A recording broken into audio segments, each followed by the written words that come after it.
పాపోహం పాపకర్మాణం పాపాత్మా పాపసంభవాం గ్రాహ్యమాం కృపయా దేవ శరణాగత వత్సల అన్యథా శరణం నాస్తి త్వమేవ శరణం మమ తస్మాత్ కారుణ్య భావేన రక్ష రక్ష మహేశ్వర హర హర మహాదేవ్.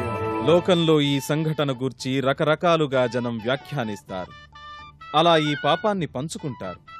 అంతవరకు మీ శిరోజాలలో ఇది దాగి ఉండి ఆపై అంతర్ధానమవుతుంది. కశ్యపాత్మజులైన మహేంద్రులకు మా నమోవాకములు. మహేశ్వరుడు సతీదేవిని చేపట్టి వెండి కొండపై విహారాలకు వెళ్ళాడు. ఆ ప్రదేశం రమణీయంగా కమనీయంగా వారి విహారాలు ఆనందకరంగా సాగాలి. అందుకు నీవు మలయానులు వసంతుడు తోడ్పడాలి.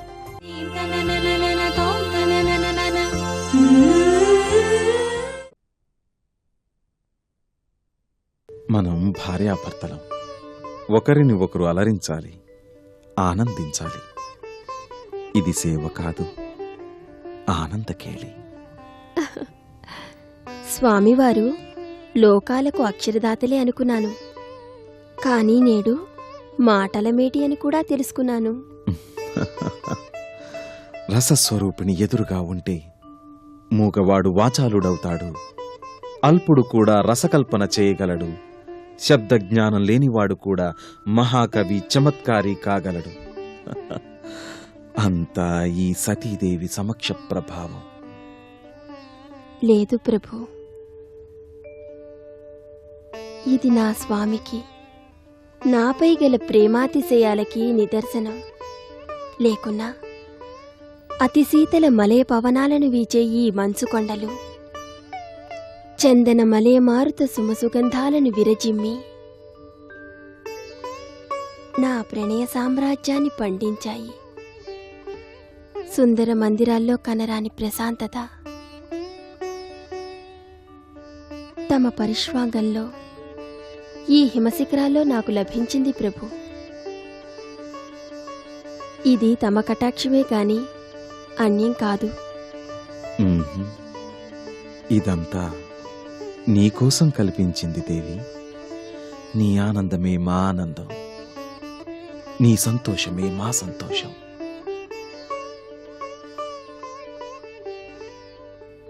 లేదు స్వామి, ఆ మాట నేననాలి. తమ సుఖ సంతోషాలే నాకు సంతోషదాయకం స్వామి. ఈ సృష్టిలోని సుఖాలు, సంతోషాలు, ఆనందాలు, అనుభూతులు అన్నీ మనవి. ఇవన్నీ మన కోసమే కల్పించబడ్డాయి దేవి. ధన్యురాల్ని స్వామి, ధన్యురాల్ని.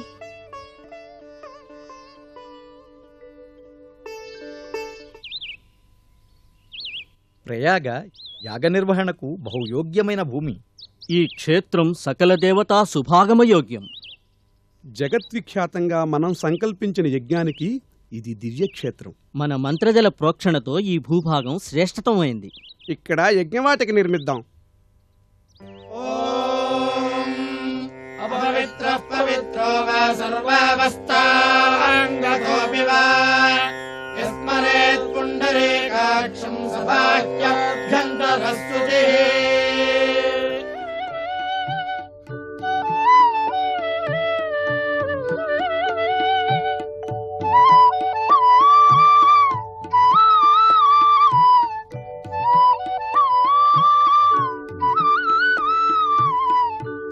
స్వామి, తమరితో 7 అడుగులు నడిచి 25 దివ్యవర్షాలు రెప్పపాటు కాలంగా గడిచిపోయాయి.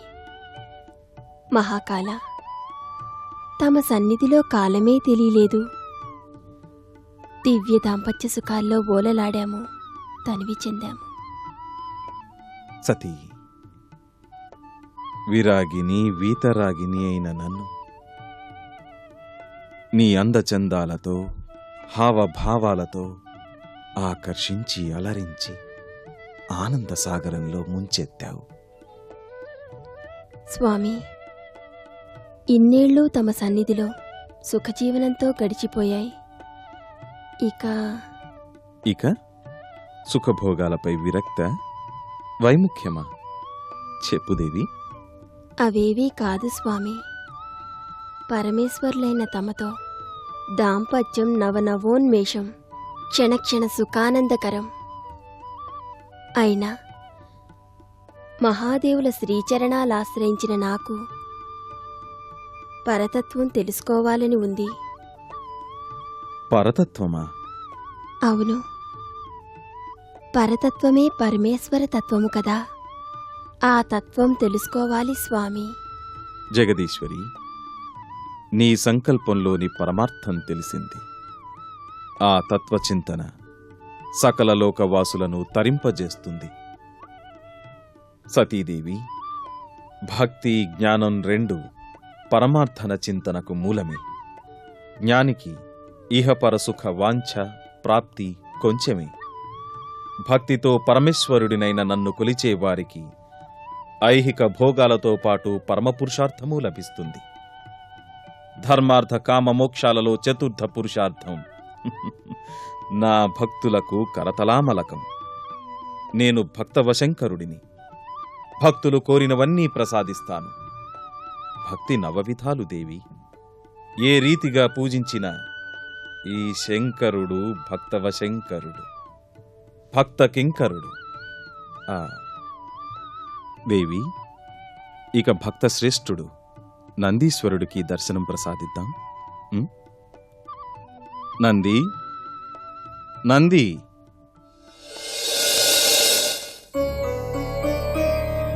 జయ జయ శంకర భక్తవ శంకర, సాంబ సదాశివ సాంబ శివ, నమో నమః.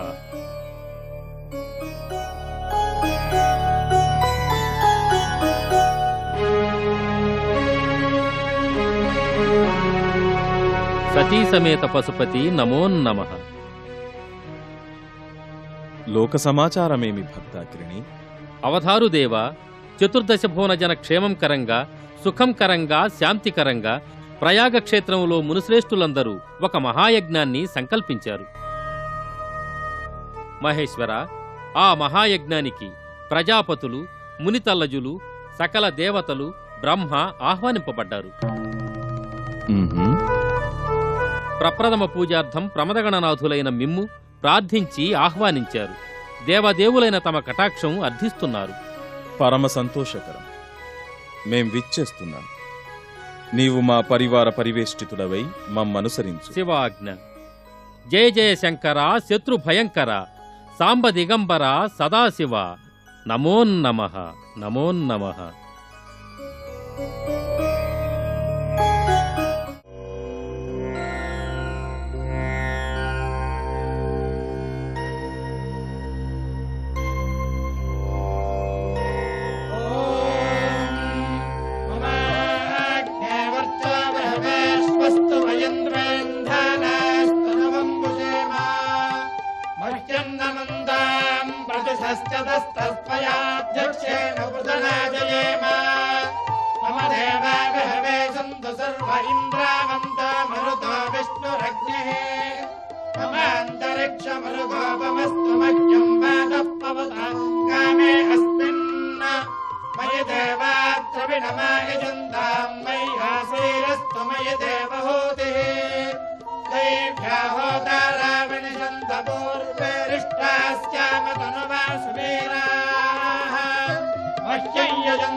సత్యం జ్ఞానమనంతం బ్రహ్మ యో వేద నిహితం గుహాయాం పరమే వ్యోమన్న సోష్ణుతే సర్వాన్ కామాన్ సహ విభస్తిదేవి తస్మాత్వా ఏతస్మాదాత్మనః ఆకాశः సంభూతः ఆకాశాత్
ब्रह्मदेवानां पदवे कवीनां विप्राणां महिषो मृगाणां सेनावृद्धानागस्पतिर्वराणां सोमः पवित्रमत्येतरे स्वाहा ब्रह्मण इदं न मम इदं विष्णुर्विचक्रमे त्रेधा निदधे पदं समूढमस्य वागुं सुरे स्वाहा विष्णवैदं न मम कर्द्रुद्राय प्रचेतसे मेधुष्टमाय दव्यसे ओजे वसन्तमगुं हृदे स्वाहा रुद्राय तन्न मम ॐ इन्द्रं वा विश्वदस्परिहवामहे तुमेभ्यः अस्माकमस्तु केवल स्वाहा इन्द्राय तन्न मम अग्निं दोतं वृणेमहे होतारं विष्णवेदसम् अस्य यज्ञस्य सुकृतज्ञ स्वाहा अग्नये तन्न मम यमाय सोमगुं सुनुत यमाय दुहुता हविः यमगम्भ यज्ञा गच्छत्यज्ञदूतो वरन्तु स्वाहा यमाय तन्न చూసావా నారదా? ఏం చూశానని ప్రశ్నిస్తున్నావు ప్రజాపతి? అమాయకత్వం నటించకు నారదా. మనసెరుగని కల్లా ఉండదు. నీకు అర్థం కాలేదా? దక్ష ప్రజాపతుల అంతరంగం ఏమిటో అవగతం కావడం లేదు. నారదా, తెలిసిన వారికి సులభంగా తెలియజేయవచ్చు, తెలియని వారికి సులువుగా తెలియపరచవచ్చు. కానీ తెలిసి తెలియనట్టు నటించే వారికి తెలియజేయటం ఎవ్వరి తరమో కాదు. నారాయణ నారాయణ, దక్ష ప్రజాపతికి ఎందులకు ఆ కారణ కోపం వస్తున్నది? విషయం ఏమిటో వివరించండి. నిద్రించే వారిని మేల్కొల్పడం కష్టం కాదు, కానీ నిద్రను అభినయించే వారిని జాగృతుల్ని చేయటం కష్టం, కష్టతరం, కష్టతమం. అదేదో మానోటే వినాలన్నట్టు నీవు కుతూహలపడుతున్నట్టున్నది. చెబుతాను విను, అందరూ వినండి.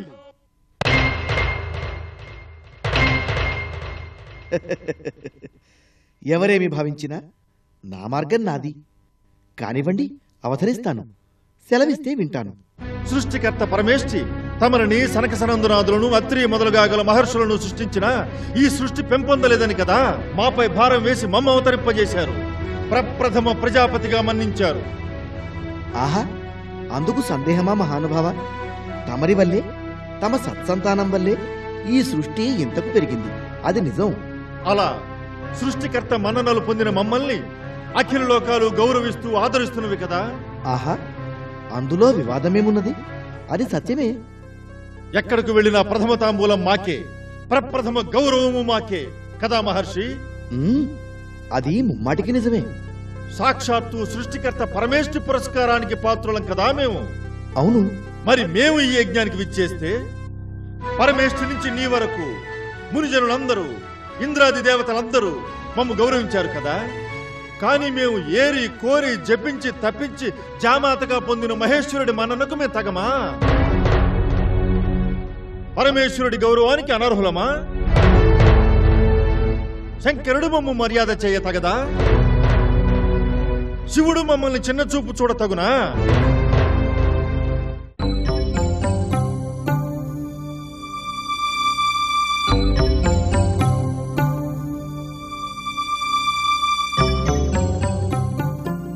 రెప్పపాటెరుగని ఈ దేవతామూర్తులందరూ కళ్ళప్పగించి చూస్తున్నారు. మాకు జరిగిన అన్యాయాన్ని కాదనలేక, అవమానాన్ని సహించలేక, మహేశ్వరుణ్ణి వేలెత్తి చూపలేక అందరూ నిశ్చలంగా, నిర్నిమేషంగా, నిర్ఘాంతులై చూస్తున్నారు. ఏమిటి ఈ శివుడి ఆధిక్యత? సిద్ధ సాధ్య యక్ష గరుడ గంధర్వ దేవతా గణాలన్నీ నన్ను గౌరవిస్తుండగా ఈ శివుడు, ఈ భూత ప్రేత పిశాచ చాకిరి ఢాకిన్యాది గణనాయకుడు నన్ను తిరస్కరిస్తాడా? అది సహింపరాని, భరింపరాని అవమానం. దోషానికి తగిన శిక్ష అనుభవించాలి.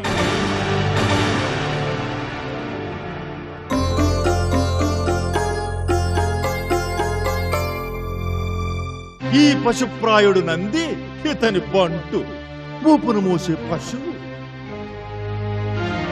ఈ పశువుకు పతి, ఈ భూతపతి శివుడు. జ్ఞానశూన్యుడు నంది, ఆ నంది వాహనుడు అంతే. దక్ష ప్రజాపతి, మామగారనే మన్నన లేకపోగా త్రిమూర్తులలో గణనీయుడనే భావన లేక నిందిస్తున్నావు. శివనింద పరమదోషం. దోషానికి తగిన ప్రతిఫలం అనుభవిస్తావు.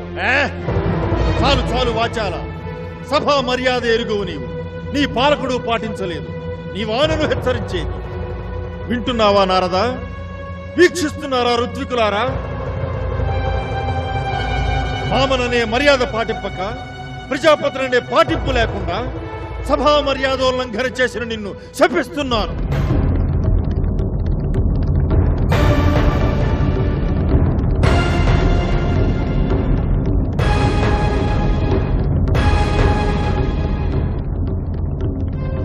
వర్ణధర్మ బహిష్కృతుడవై యజ్ఞాల్లో పాల్గొనకుండా శపిస్తున్నాను.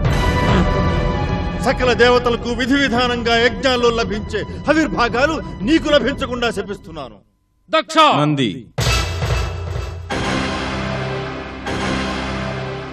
ఏమిటి నీ దురహంకారం?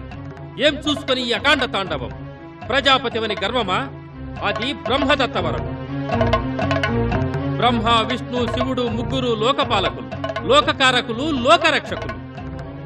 శివుడే రౌద్రంతో అలిగి రుద్రుడైన వేళ లోకాలే నిలబడవు, ప్రళయమే సంభవం. అంతటి ఆరాధ్యుణ్ణి తిరస్కరిస్తావా? మామగారని నిన్ను మన్నించలేదనా ఆగ్రహం? అల్లుడని నీవు మహేశ్వరుని మన్నించావా? లేదే. యుక్తాయుక్త విచక్షణ జ్ఞాన శూన్యుడవైన నీవు, మహాదేవుణ్ణి శపించిన నీవు క్షంతవ్యుడవు కావు, మూర్ఖాగ్రేసరా. మహేశ్వరుణ్ణే యజ్ఞబాహ్యుడిగా శపిస్తావా? యజ్ఞం, యజ్ఞకర్మ, యజ్ఞ ఫలం అన్నీ మహేశ్వరుడేనని మరచావా? శివనామ స్మరణతో సకల యజ్ఞాలు సఫలమవుతాయి. ఆ శివుణ్ణే ధిక్కరిస్తావా? శివతత్వం, శివరూపం, శివశక్తి, శివమహిమ ఎరుగలేని మూఢుడివి, బుద్ధిహీనుడివి. రంకెలు వేసి రట్టు చేస్తే భీతిల్లి ప్రణమిల్లి పాదాక్రాంతుణ్ణవుతానని భ్రమించకు. నీ శివుడు దండనార్హుడు, అందుకే యాగ బహిష్కృతుణ్ణి చేశాను. నీ మహేశ్వరుడు శిక్షార్హుడు, అందుకే యాగభాగంగా హవిర్భాగాలు అందరాదని శాసించి శపించి శిక్షించాను. శివుణ్ణే కాదు, ఆ రుద్రుడి రుద్రగణాలు శపించదగినవి. మీరు మీరు మీరు మీ రుద్రగణాలు సర్వులు వేదమార్గ దూరులవుదురుగాక, మహర్షి సంప్రదాయాలకు దూరమవుదురుగాక. మదోన్మత్తుడై ఆలోచనా శూన్యుడై శివనింద చేసినందుకు రాగల కాలంలో శిరస్సు కోల్పోయి మేష శిరధారి అవుతాడు. నేను భక్తవ శంకరుణ్ణి, భక్త కింకరుణ్ణి. సర్వం నేనే, నేనే సర్వం, సర్వస్వరూపం నేనే. ఈ యాగం యథావిధిగా పూర్తి చేయమని సెలవిచ్చారు కదా. మహేశ్వరుడు లేడని మానితే శివాజ్ఞాధికరణమవుతుంది. నేను శివుణ్ణే కాదు, శివారాధనను శివారాధకులను కూడా తిరస్కరిస్తున్నాను, బహిష్కరిస్తున్నాను. నా పాపానికి ప్రాయశ్చిత్తం సెలవివ్వండి. పశ్చాత్తాపానికి మించిన ప్రాయశ్చిత్తం లేదు. కాని వేద విధులను శపించిన దోషం? నంది, నీ శాపం వారికిప్పుడు వర్తించదు. రాబోయే కలియుగం సకల పాపాలకు, దోషాలకు, దుర్మార్గాలకు, అవినీతికి ఆలవాలమవుతుంది. అప్పుడు నీ శాపం వారికి వర్తిస్తుంది.